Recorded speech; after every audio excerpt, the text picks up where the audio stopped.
Hey, Jake, you got Mike Perry in front of you, and I'm sure in your preparation at some point you watched the Allen Joban fight. Did you feel in that Yeah, fight that maybe Perry may have had an off night, or do you feel like Joban may have exposed some weaknesses in that fight that maybe you can capitalize on? I think a little of both. I think Joe Bond did kind of show some weaknesses, but at the same time, I think Joe Bond had a good night.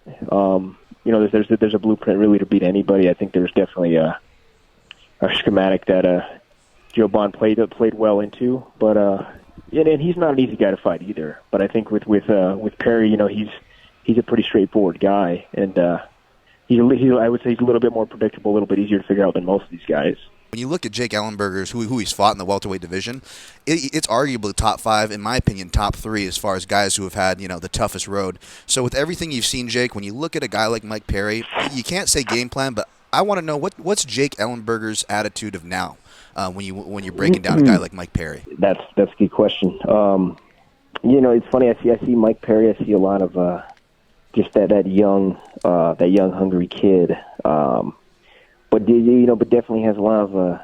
There's a lot of there's definitely a lot of holes, and a lot of ways to kind of take advantage of. I think even too with myself, I feel like I've, mentally have gotten stronger, and more specifically even in the last few weeks, been being pushed by some people in more so my conditioning program, but the workouts they're designed to fail. They're completely designed to fail, but all they're made make you do is just not quit.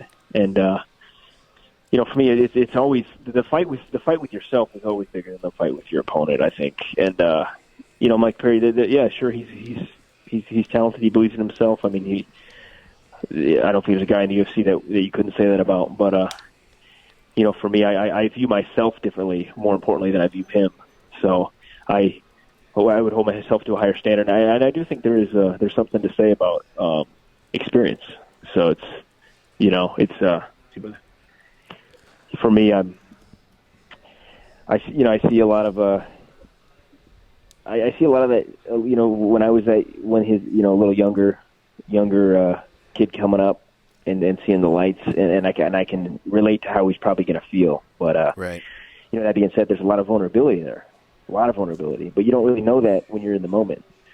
So for me and the guys I fought, it's like there's nothing that I'm going to see that I haven't already, but more so from the way I view myself and the relationship I have between myself, like pushing myself. I expect a lot out of myself, and then whatever he's going to bring to the table, I'm going to find a way to come out on top, get my hand raised.